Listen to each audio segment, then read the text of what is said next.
সিয়াম থাকা অবস্থায় যে সমস্ত জিনিসগুলি পরিহার করা, এক নাম্বার হলো মিথ্যা কথা বর্জন করা।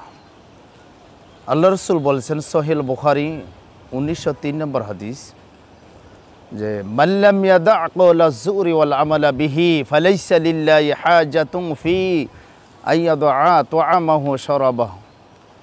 এই হাদিসের ভিতরে আছে অনেক সিয়ামদার, অনেক রোজাদার সারাদিন সিয়াম পালন করে, শুভ সাদিক হতে শুভে সাদিক হতে সূর্যাস্ত আগ পর্যন্ত সিয়াম রাখে, কিন্তু তার এই সিয়াম আল্লাহ রাব্বুল আলামিনের নিকট গ্রহণযোগ্য হয় না। তার খাবার এবং পানি কোনো প্রয়োজন নেই। তার এক নাম্বার হলো মিথ্যা কথা বর্জন করা। এই মিথ্যা কথা বর্জন আমরা প্রতিনিয়তভাবে বলে থাকি। আসলে সিয়াম থাকা অবস্থা আমাদের এই মিথ্যা কথা অবশ্যই বর্জন করা উচিত। তাহলে সিয়াম থাকা অবস্থা আমাদের এক নাম্বার হলো মিথ্যা কথা বর্জন করতে হবে। দ্বিতীয় নাম্বার হলো অশ্লীল বেহায়াপনা কাছ থেকে দূরে থাকতে হবে। অশ্লীল বেহায়াপনা বলতে অনেক কিছুকে বোঝায়, যেমন পর্নোগ্রাফি।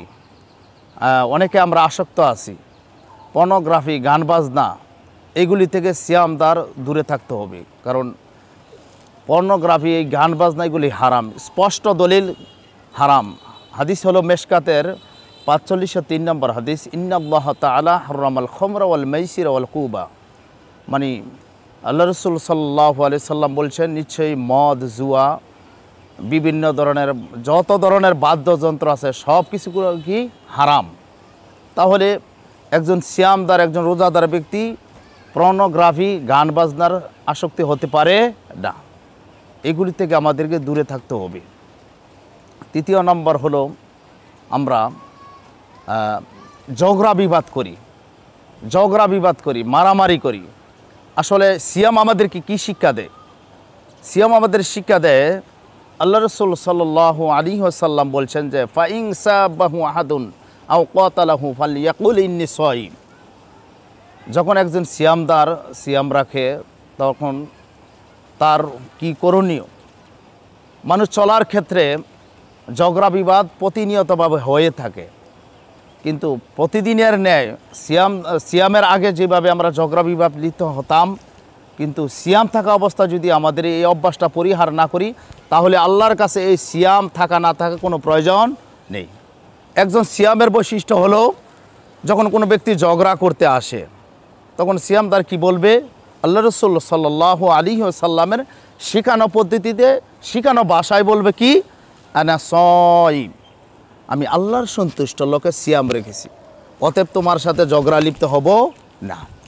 এটি হলো সিয়াম, একজন সিয়ামদারের ভাষা, একজন মমিনের ভাষা, আল্লাহর সন্তুষ্ট লক্ষ্য অর্জন করার একজন মমিনকারীর বান্দার ভাষা। তো সম্মানিত উপস্থিতি, তাহলে সিয়াম থাকা অবস্থায় একজন মমিনের তৃতীয় নম্বর পয়েন্ট হলো অবশ্যই ঝগড়া বিবাদ থেকে দূরে থাকতে হবে। 4 নম্বর হলো রাগ পরিহার করা। রাগ করা যাবে না। আমাদের মেজাজ একেবারে উগ্র মেজাজ হয়ে যায়। আমরা হাদিসের দিকে লক্ষ্য করা যায়, 1849 নম্বর হাদিস সহিহ বুখারীতে আছে যে যারা বদমেজাজি, অনর্থক, আবল তাবল কথাবার্তা বলে তারা জাহান্নামে যাবে, নাউজুবিল্লাহ।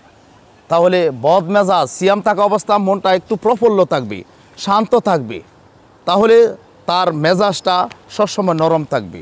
আর রাগ পরিহার করার কি ফজিলত নেকি রয়েছে, আল্লাহু আকবার।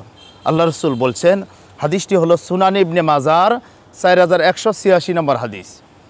আল্লাহ রসুল বলছেন, মান কাযমা গায়জান ওয়া হুয়া কাদির আলা আইয়ুনকিযা দাআহুল্লাহু রুসিল খলাইকি ইয়াউমাল কিয়ামা। যারা রাগ নিয়ন্ত্রণ করে চলবে, কাল হাসরের ময়দানে কিয়ামতের দিন আল্লাহ রাব্বুল আলামিন সমস্ত সৃষ্টির সামনে তাকে ডাকা হবে এবং এমন পারমিশন দিবেন, এমন এখতিয়ার দিবেন তাকে, যে কোনো জান্নাতি হুরকে বেছে নেওয়ার এখতিয়ার দান করবেন। সুবহানাল্লাহ। আল্লাহ রাব্বুল আলামিন যাতে আমাদেরকে এই পবিত্র মাহে রমজানের এর উপর বাস্তবিক প্রকার আমল করার তৌফিক দান করেন, যা বর্জনীয় তা থেকে যাতে আমরা বিরত থাকতে পারি, আল্লাহ আমাদেরকে সেই তৌফিক দান করো, আমিন।